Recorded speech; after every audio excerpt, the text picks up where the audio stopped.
ওই তায়েফের জমিনে কালেমার দাওয়াত দিতে যখন গিয়েছি, ওই তায়েফের বেঈমানেরা বাচ্চাদের বলে দিল মক্কার পাগল আসছে, পাথর মেরে তাড়ায়া দাও। মক্কার পাগল বলে যখন আমাকে বাচ্চাগুলো পাথর মারে বৃষ্টির মতো। ও আয়েশা জানো, আমার শরীরে মশা পড়ে না হারাম, মাছি পড়ে না হারাম, কিন্তু তায়েফের জমিনে পাথরের আঘাত আমার শরীর থেকে রক্ত পড়ে পড়ে জুতা পর্যন্ত আটকাইয়া গেছে। আমি কান্না করি আর এক কদম দু কদম দিয়া মক্কার দিকে হাঁটি, আর ওই কাফের সন্তানগুলো আমার গায়ে পাথর মারে বৃষ্টির মতো।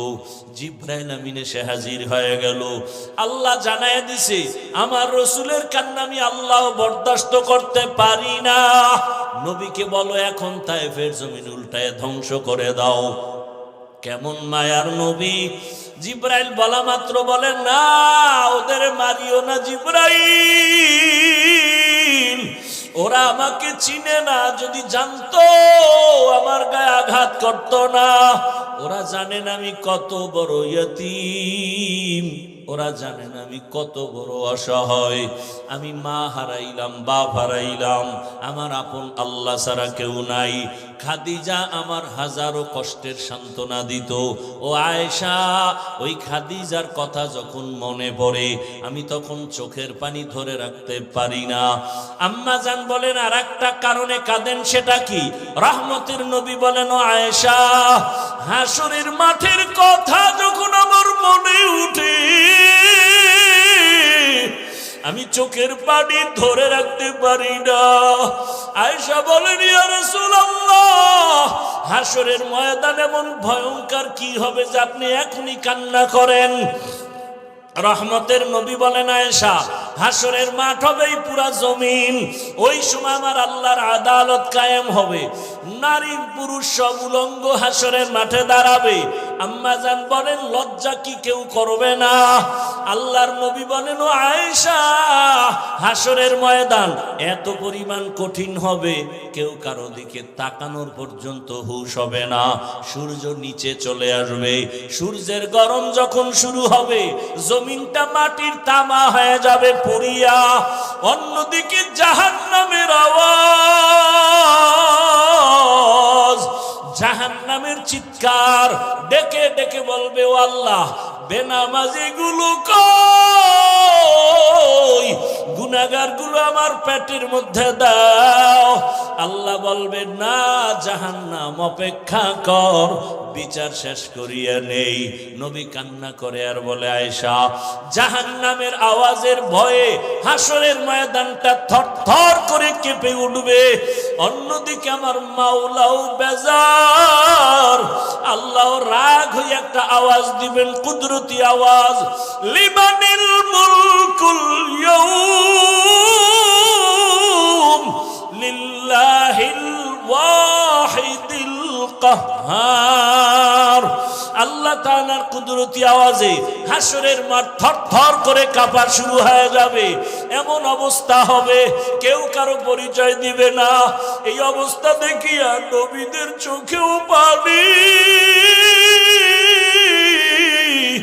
আদম নবীও সিজদায় পড়ে কাঁদবেন, মুসা নবী কান্না শুরু করবেন আর বলবেন ও মালিক আমার উপায় কি? সূর্যের গরম, জাহান্নামের গরম, আমার আল্লাহ বড় রাগ।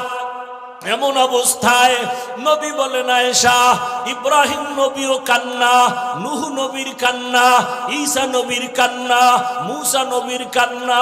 আম্মা জান বলেন নবী উম্মতের উপায় কি? আল্লাহর নবী বলেন উম্মতেরা আদম নবীর কাছে যাবে, ফেরত চলে আসবে, মুসা নবীর কাছে যাবে, ফেরত চলে আসবে, সর্বশেষ এরা খুঁজবে আখিরি নবী কই, এরা আমাকে তালাশ করতে থাকবে। ও নবী আপনি তখন কোথায় থাকবেন? নবী বলেন আমি তখন আমার মাওলার সামনে মাকামে মাহমুদে। এমন অবস্থা দেখিয়া আমিও সেজদায় পড়ে যাব, কান্না শুরু করব।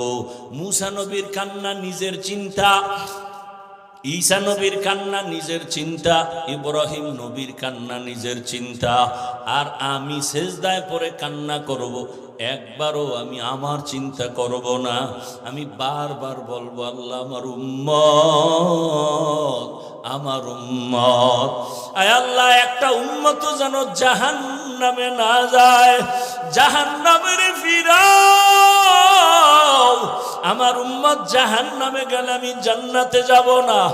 ও মোহনগঞ্জের নবীর আশিক, আমার নবীর সুন্নত কেমনে জবাই করো?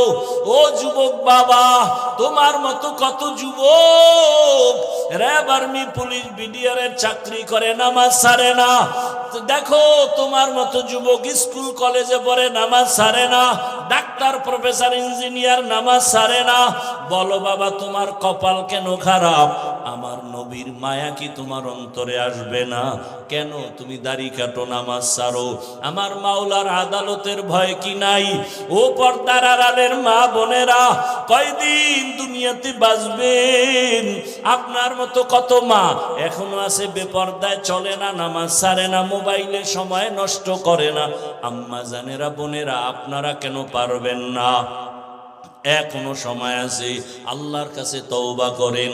হাসরের ময়দানের ভয় অন্তরে জমা করিয়া আল্লাহকে বলেন মনে মনে, হে আল্লাহ, জীবনে কত বেপরদায় চললাম, আজকে থেকে বেপরদায় চলবো না, নামাজ ছাড়বো না, স্বামীর মাল খেয়ানত করব না, মোবাইলে সময় নষ্ট করব না। ও যুবক বাবা, পায়ে হাত রেখে বলি, আমার মাওলার কোরআন মিথ্যা মনে করিও না। আল্লাহর আযাব বড় কঠিন, এখনো সময় আছে, তওবা করো। আল্লাহকে বলো, হে আল্লাহ, জীবনে কত নামাজ ছাড়লাম, দাড়ি কাটলাম, বেপরদায় চললাম, কত চোখের গুনাহ, হাতের গুনাহ করলাম, আজকে থেকে তওবা করলাম, আর নামাজ ছাড়বো না, দাড়ি কাটবো না, বেপরদায় চলবো না। মা বাবার দোয়া নিয়া, শিক্ষকের দোয়া নিয়া, ওলামায়ে কেরামের পরামর্শ নিয়া, মায়ার নবীর আদর্শ মেনে জীবনটা চালাবো। ও আল্লাহর বান্দারা, তওবা করো। মায়ার নবী যদি কাঁদেন, উম্মতের চিন্তায় কাঁদেন।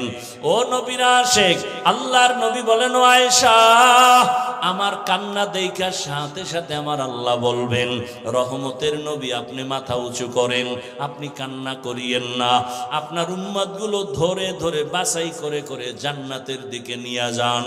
আম্মা জানকে নবী বলেন, আমি মাথা উঁচু করিয়া আমার উম্মতগুলো ধরে ধরে জান্নাতের পথের দিকে নেওয়া শুরু করব। নবীকে প্রশ্ন করেন আম্মা জান, ইয়া রাসূলুল্লাহ, কোটি কোটি কোটি মানুষের ভেতরে মুসা নবীর উম্মত, ঈসা নবীর উম্মত, ইব্রাহিম নবীর উম্মত, আপনার উম্মতগুলো কিভাবে চিনবেন? নবী বলেন, ও আয়েশা, আরে যারা আমার উম্মত আসল দুনিয়াতে 5 ওয়াক্ত নামাজ আদায় করেছে ওযু বানাইয়া, হাসরের ময়দানে ওযুর জায়গাগুলো নূরের আলোতে ঝলমল করতে থাকবে।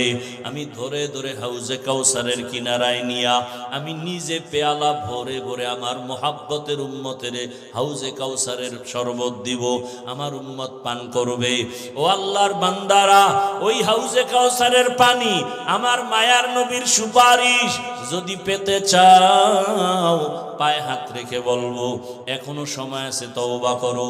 ওরে জীবনের শখ মিটাইয়া, গুনাহ তো কম করো নাই, নামাজ তো কম ছাড়ো নাই, দাড়ি তো কম কাটো নাই, বেপরদায় আড্ডা তো কম দাও নাই, আর কত দেখো না, লাশ আর লাশ, পানির নিচে যুবকের লাশ, ঘরের বিছানায় যুবকের লাশ, গাড়ির নিচে যুবকের লাশ। তওবা করো খাঁটি অন্তরে, আর জীবন চলে গেল, নামাজ ছাড়বা না, বেপরদায় চলবা না, মা বাবার দোয়া নিয়া, ওলামায়ে কেরাম শিক্ষকদের পরামর্শ দোয়া নিয়া নবীর তরিকা মেনে চলবা। তওবা করার মতো যদি নিয়ত হয়, মুনাফিকি অন্তরে যদি না থাকে, খাঁটি তওবার নিয়ত যাদের আছে, দুটো হাত আল্লাহকে দেখাইয়া দাও। আয় আল্লাহ, হাতগুলো কবুল করে নেন, তওবা কবুল করে নেন, তওবার উপরে মজবুত হইয়া চলার মতো তৌফিক দান করেন। আমিন। আলহামদুলিল্লাহি রাব্বিল আলামিন।